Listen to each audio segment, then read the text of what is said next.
Shalom. Shalom. Puji Tuhan, kita bisa bersama-sama pagi hari ini untuk kita berdatang kepada Tuhan. Mari bersama hati kita, kita percaya bahwa Haleluya Yesus. Terima kasih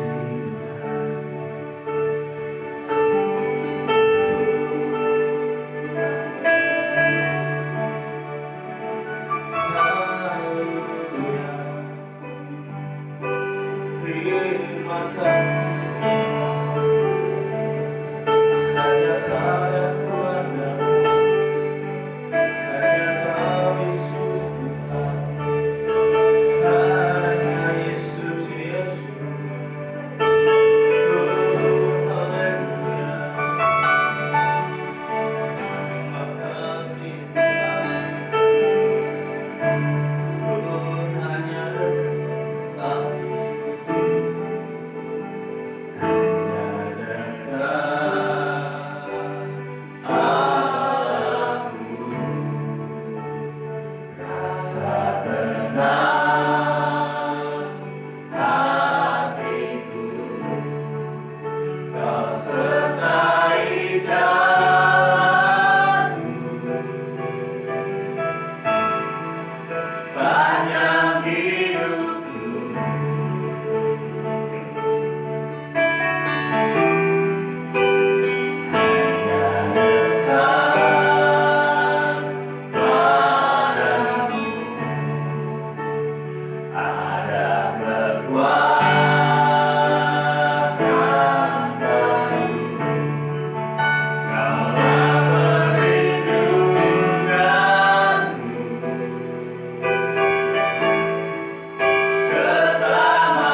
kami kuat menghadapi setiap tantangan.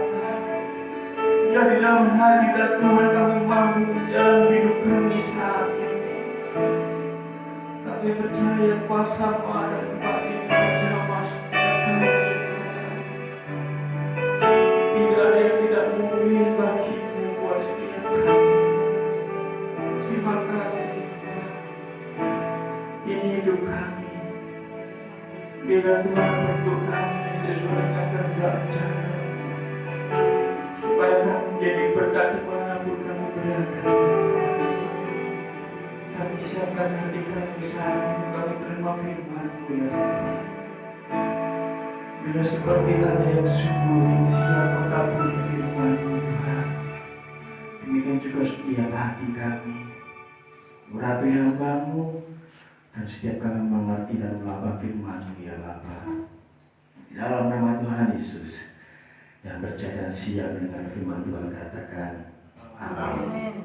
Shalom saudara-saudara, selamat pagi, Tuhan memberkati kita semuanya. Pagi ini saya percaya hari ini kita penuh sukacita karena kita sudah diberikan kemenangan oleh Tuhan. Amin ya, puji Tuhan. Nah saudara-saudara, pagi ini kita akan sama-sama merenungkan firman Tuhan. Masih di dalam momen Paskah ya.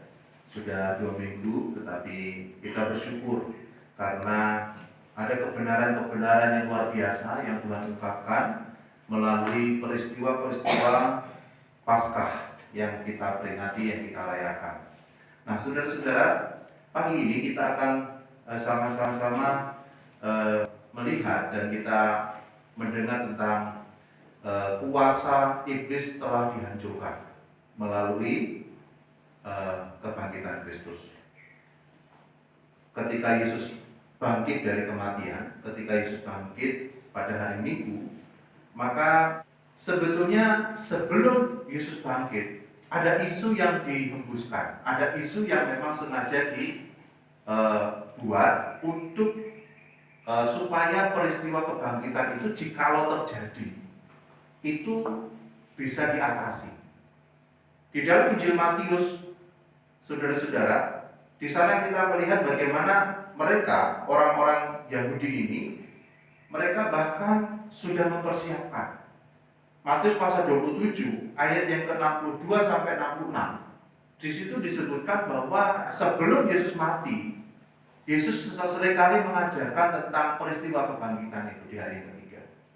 Mereka mempelajari itu lalu mereka berpikir, ini perlu diantisipasi. Maka dia melaporkan hal ini, menyampaikan hal ini kepada Pilatus untuk supaya kubur Yesus itu dijaga.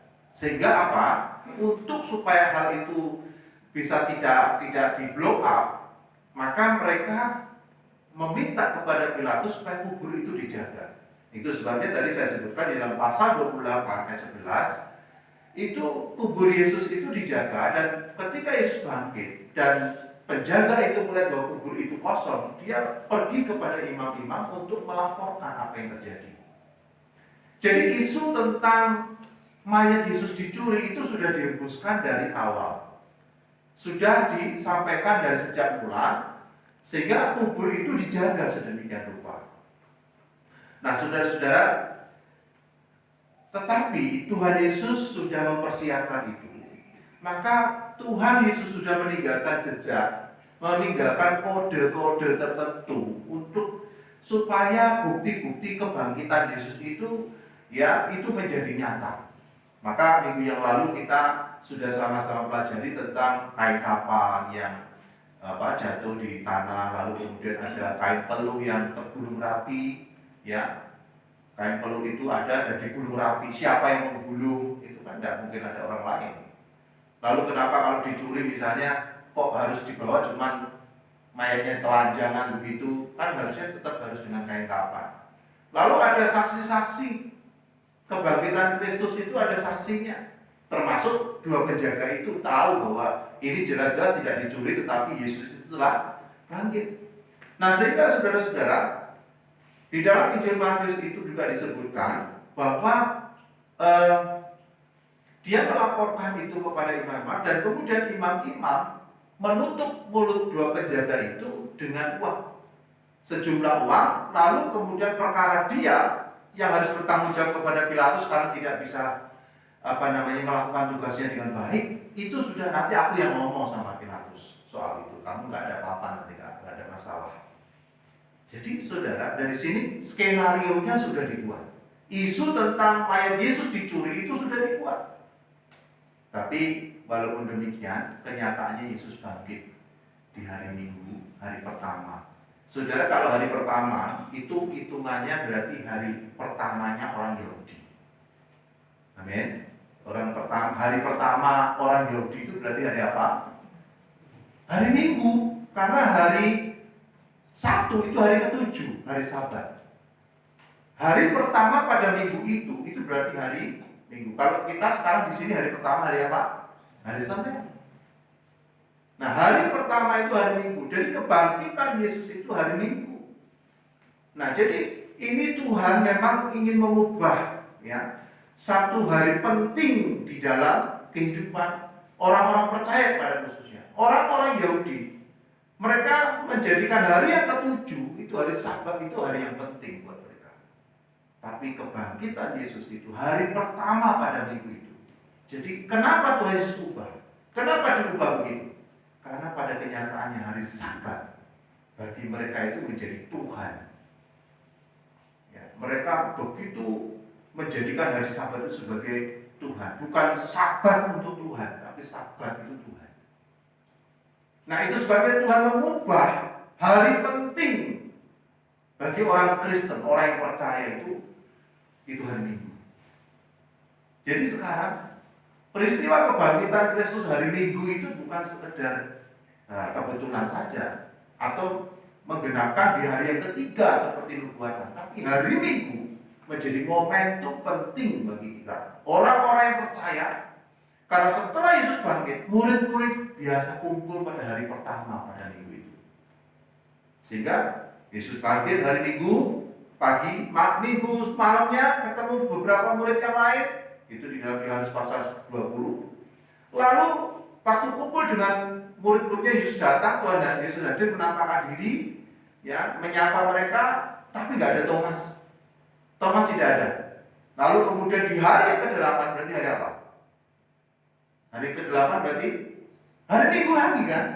Karena hari yang ke-7 hari Sabtu. Hari ke-8 di dalam pasal yang ke-20 itu disebutkan ketemu dengan Thomas di hari yang ke-8.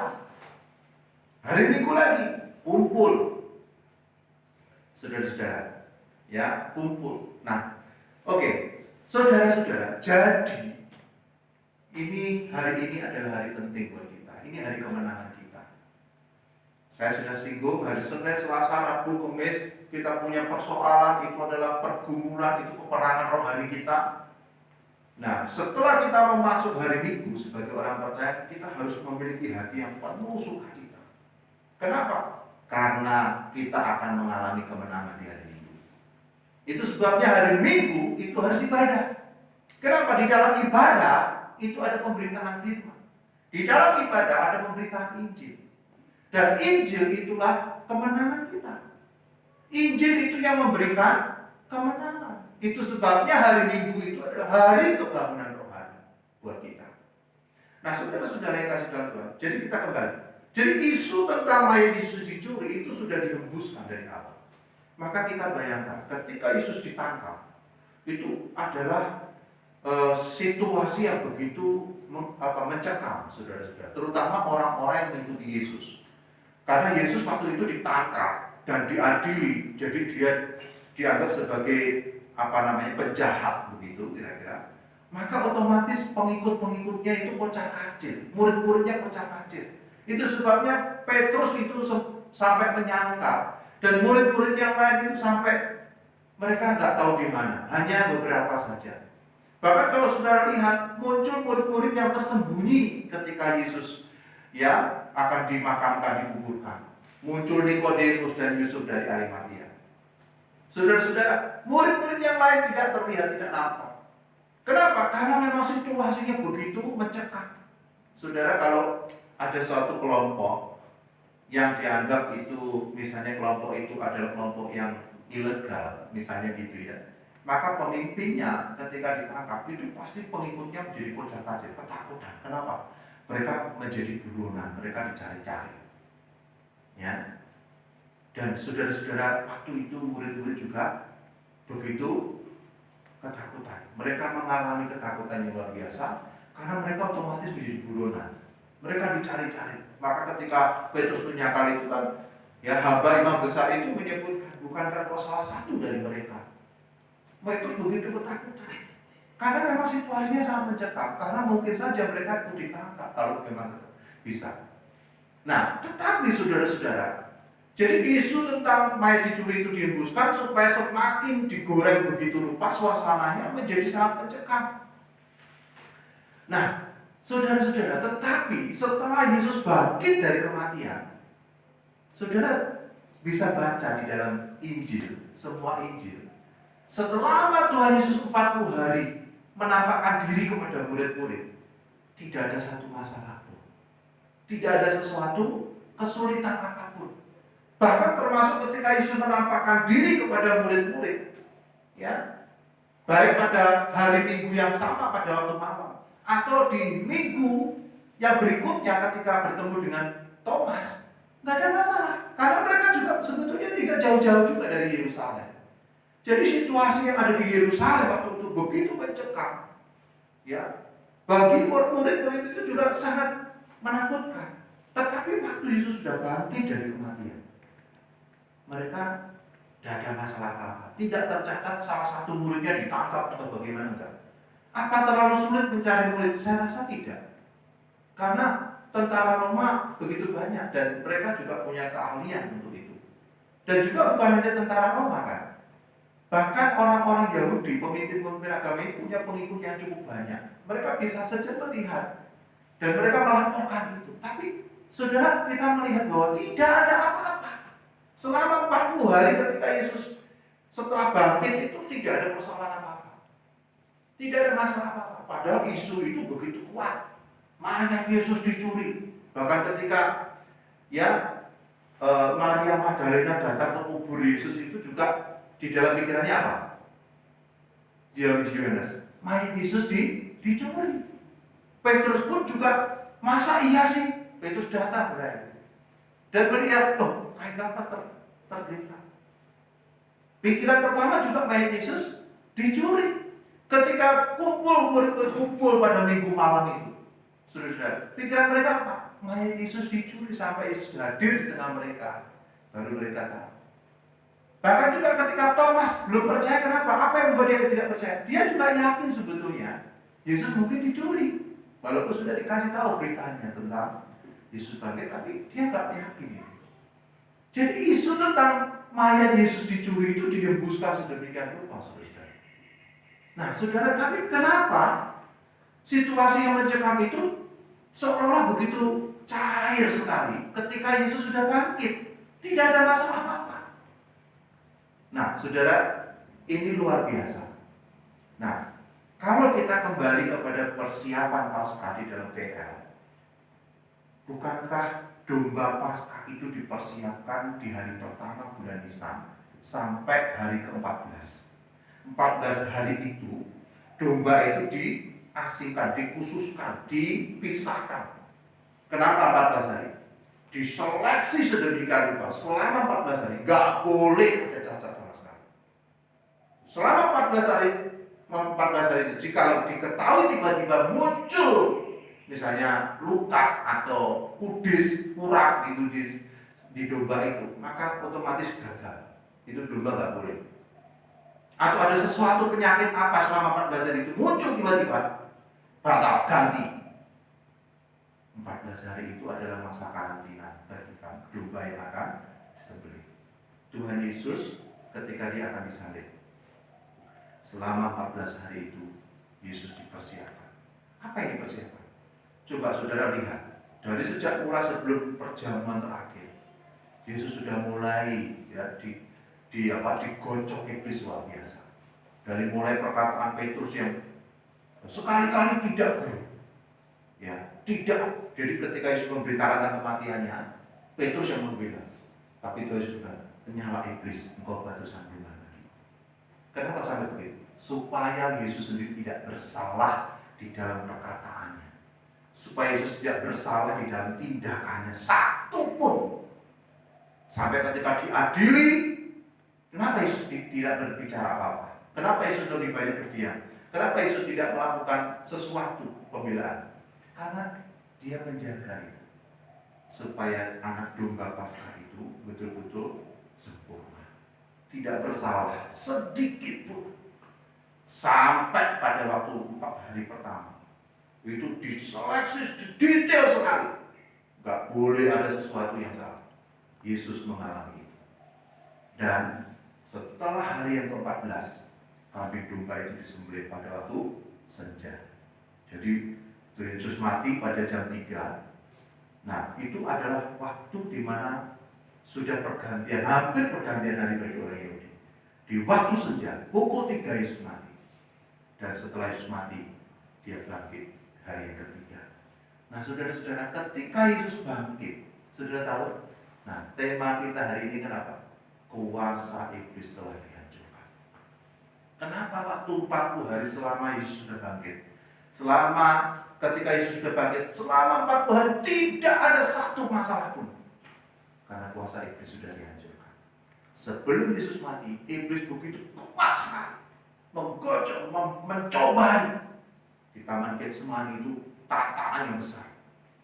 Kalau mungkin bukan zaman ini, tetapi bukan kehendak, tapi biar kehendak. Itu kuasa iblisnya. Begitu kuat supaya bagaimana Yesus bersalah sehingga ada cacat. Ketika ditangkap, Yesus punya kekuatan untuk bisa melawan, tapi dia memilih tidak. Untuk apa? Supaya dia tetap sempurna, tidak bersalah. Sampai pada waktunya Yesus betul-betul anak domba Paskah yang disembelih.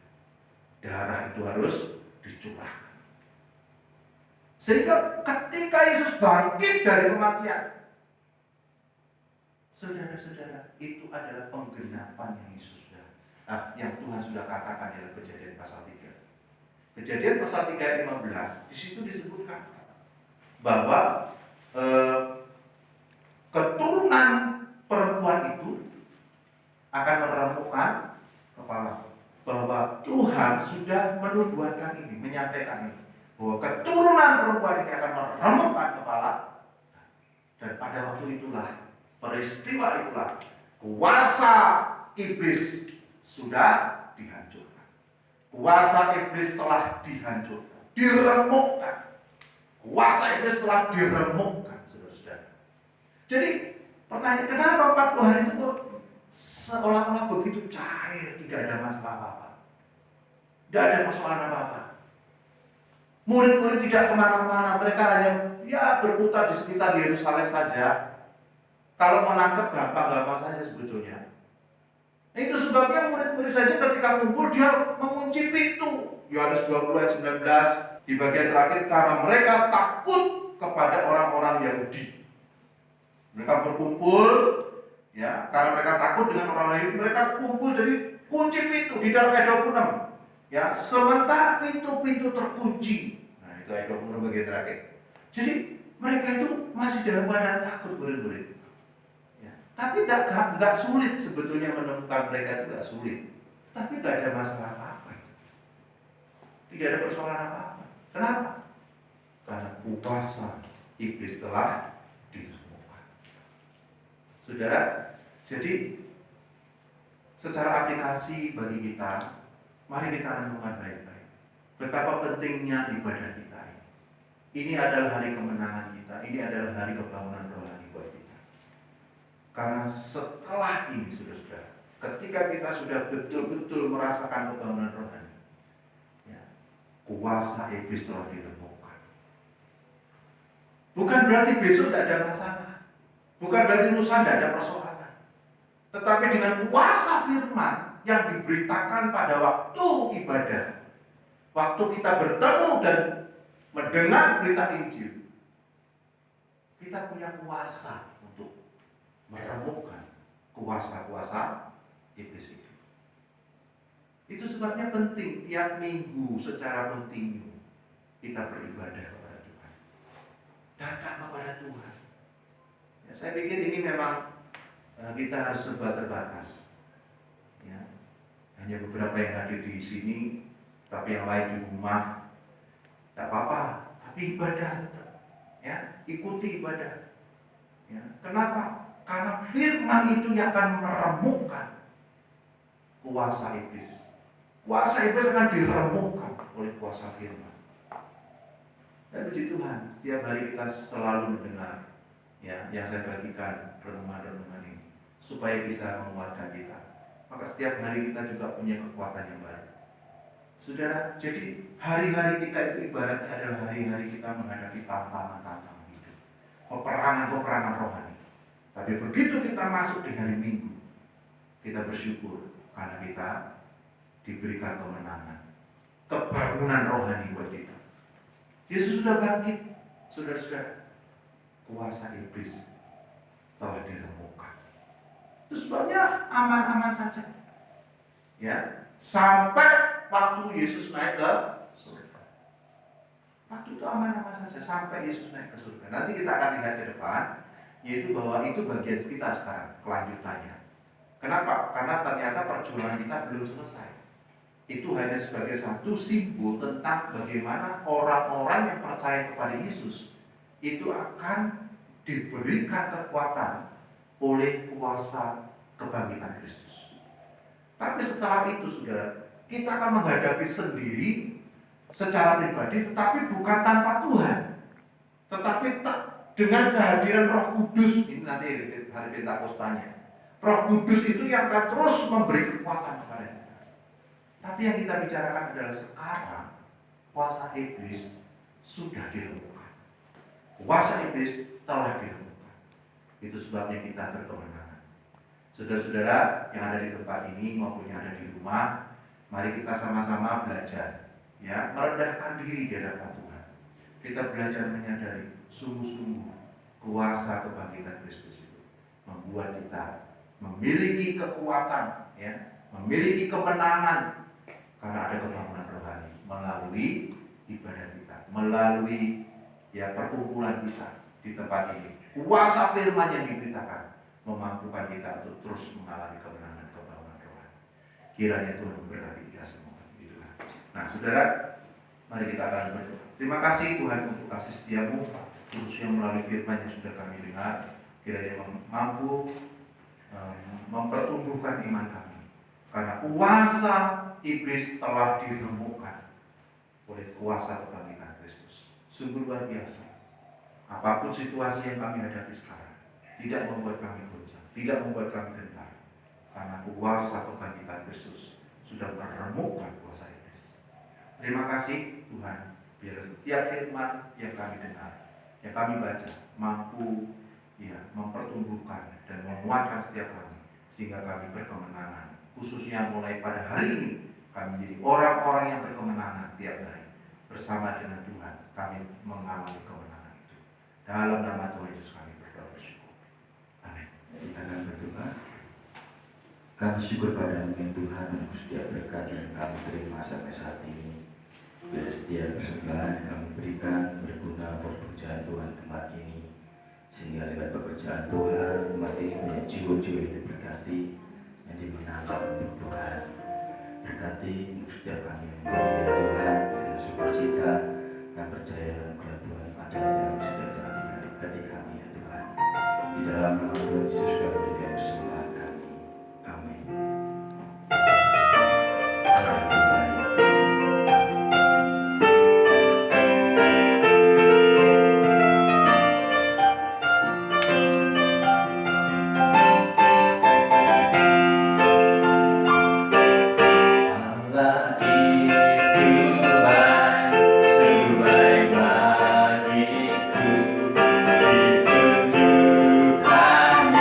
Kasih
berdoa berkat. Terima kasih Tuhan untuk kasih setiamu melalui rangkaian ibadah pada pagi ini. Dari awal sampai akhirnya kami percaya Tuhan bekerja, Tuhan mengurapi dan Tuhan memberkati setiap kami pagi ini di dalam ibadah kami, karena hari ini kami memperoleh kemenangan dan mengalami kebangunan rohani. Dan kami bersyukur melalui kuasa kebangkitan Kristus, kuasa iblis telah diremukkan, sehingga sekarang kami percaya oleh kebangkitan Kristus, kami terus mengalami kemenangan-kemenangan di dalam kehidupan. Kami percaya kuasa kebangkitan Kristus mampu mengubahkan kehidupan kami, sehingga kami menjadi orang-orang yang percaya dengan kuasa Tuhan yang tidak pernah berubah. Situasi yang terjadi kami alami sekarang tidak membuat kami gentar, walaupun mungkin dunia saat ini mengalami ketakutan. Bukan berarti kami kurang berhikmat, tetapi kami lebih percaya kepada kuasa Tuhan yang sanggup melakukan perkara besar. Kami berdoa bagi setiap jemaat Tuhan di tempat ini diberi kesehatan, kekuatan, dan diberkati Tuhan walaupun di dalam keadaan yang sulit sekarang ini. Juga termasuk jemaat Tuhan yang ada di rumah-rumah, mereka semuanya yang beribadah di rumah diberkati dalam kesehatan mereka, dilepaskan, dibebaskan, dihindarkan dari paparan COVID-19 ini. Tuhan tolong supaya aktivitas mereka yang serba terbatas tetap membawa kehidupan mereka kepada kehidupan rohani yang semakin baik. Terima kasih Tuhan, terima kasih. Kami berdoa di dalam segala usaha pekerjaan rumah tangga, sekolah anak-anak kami, Tuhan kiranya memberkati. Dan kiranya Tuhan menolong setiap hari-hari ke depan di dalam perlindungan dan kekuatan Tuhan. Dan kuasa kebangkitan Tuhan Yesus, kami pasti mengalami kemenangan. Terima kasih, sebentar kami akan berpisah, meninggalkan tempat ini, sertai dalam perjalanan pulang, pimpin dalam segala selamat, sukacita dari Tuhan melimpah-limpah dalam hidup kami, sampai kami dipertemukan kembali di waktu yang ditentukan Tuhan. Dalam nama Tuhan Yesus kami berdoa. Mari kita angkat kita, rendahkan diri di hadapan Tuhan, sambut berkat Tuhan yang percaya bahwa damai anugerah yang berasal daripada Allah, kasih dan pemulihan dari Tuhan Yesus Kristus, penyertaan penghiburan melalui Allah Roh Kudus menyertai hidup kita mulai pagi ini sampai Maranatha, sampai Tuhan Yesus datang kedua kali menjemput kita di awan-awan yang permai yang penuh dengan kemuliaan. Haleluya. Semoga percaya, katakan amin. Amin.